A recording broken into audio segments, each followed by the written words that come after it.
ఆంధ్రప్రదేశ్ రాష్ట్రంలో కొత్త ప్రభుత్వం ఏర్పాటైంది. ఇప్పటికే మంత్రులు ప్రమాణ స్వీకారోత్సవం పూర్తయిపోయింది. పలువురు మంత్రులు ఇప్పటికే బాధ్యతల స్వీకరణ కార్యక్రమం కూడా పూర్తయింది. ఇక పవన్ కళ్యాణ్ బాధ్యతల స్వీకరణ కార్యక్రమానికి సంబంధించి డేట్ ఫిక్స్ అయింది. ఆయన డిప్యూటీ ముఖ్యమంత్రిగా పర్యావరణ అటవీ సాంకేతిక అంశాలకు సంబంధించినటువంటి సైన్స్ అండ్ టెక్నాలజీకి సంబంధించినటువంటి పోర్ట్ఫోలియోలో విధులు నిర్వర్తిస్తున్నారు ఆయన. అయితే ఆయనకు సంబంధించినటువంటి బాధ్యతల స్వీకరణానికి 19 డేట్ ఫిక్స్ చేశారు.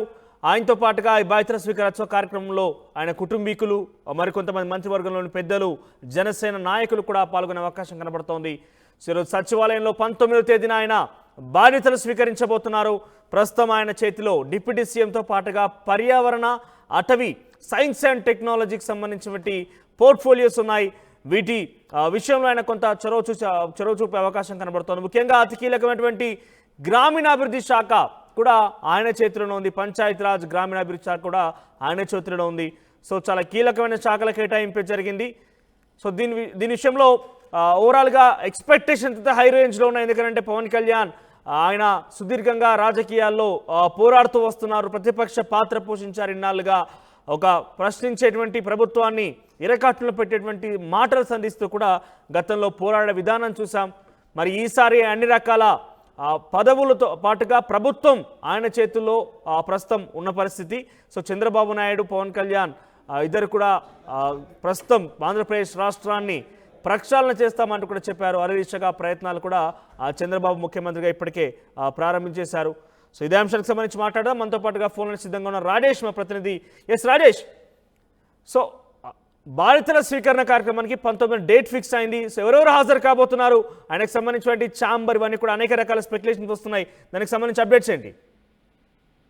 సచివాలయంలో ఎల్లుండి ఉదయం పవన్ కళ్యాణ్ పంచాయతీరాజ్, గ్రామీణాభివృద్ధి, గ్రామీణ నీటిపారుదల, అదేవిధంగా అటవీ పర్యావరణ శాఖ మంత్రిగా బాధ్యతలు తీసుకోబోతున్నారు. ఇంకా ఏ బ్లాక్ లో అనేది ఇంకా క్లారిటీ రాలేదు. ఈ రోజు సాయంత్రానికి ఏ బ్లాక్ లో అయినా బాధ్యతలు తీసుకుంటారు, ఛాంబర్ ఎక్కడ ఉంటుందనే దాని ఈ రోజు క్లారిటీ వచ్చే అవకాశం ఉంది. 2వ బ్లాక్ గానీ 5వ బ్లాక్ గానీ ఆయన ఛాంబరు కేటాయింపు చేసే అవకాశం అయితే కనబడుతుంది. ప్రస్తుతానికి పవన్ కళ్యాణ్ కుటుంబ సభ్యులతో సహా వచ్చి ఛాంబర్ ప్రారంభోత్సవ కార్యక్రమం పాల్గొంటారు.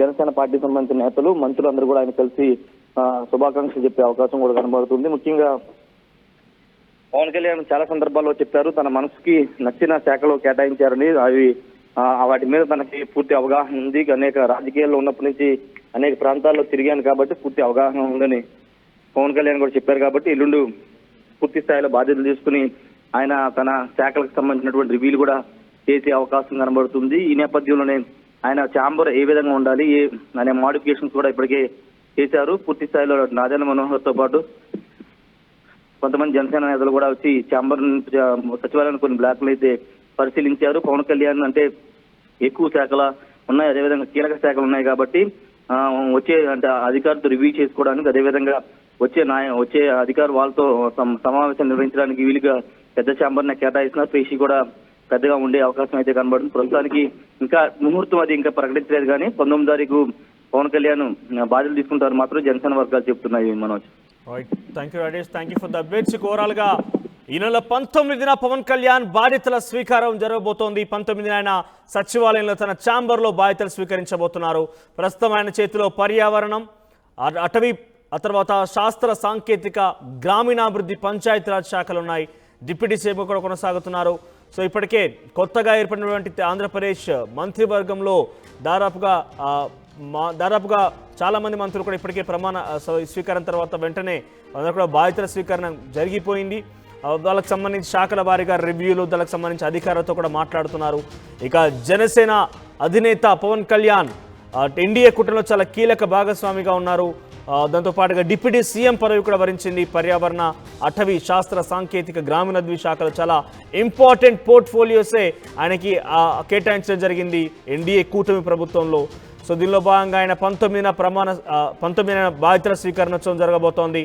అయితే బాధ్యతల స్వీకరణోత్సవ కార్యక్రమానికి మెగా ఫ్యామిలీలోని ప్రముఖులు, ఆ తర్వాత జనసేన పార్టీలను కీలకంగా వ్యవహరించిన నాయకులు, ఇన్ఫ్యాక్ట్ ముఖ్యమంత్రిగా చంద్రబాబు నాయుడు కూడా హాజరయ్యే అవకాశం ఉన్నట్టుగా జనసేన నాయకులు కూడా కొంత ఆశాభావం వ్యక్తం చేస్తున్నారు. సో ఏదేమైనా కూడా 19న బాధ్యతల స్వీకారోత్సవ కార్యక్రమం ఉండబోతుంది. ఆ తర్వాత ఎంత చురుగ్గా, ఎంత యాక్టివ్గా ఆ పోర్ట్ఫోలియోకి సంబంధించి అధికారులతో రివ్యూలు కావచ్చు, డెవలప్మెంట్ యాక్టివిటీస్ కావచ్చు, ఏ రకంగా చేయబోతున్నారో మరి చూడాల్సిన అవసరం అయితే ఉంది.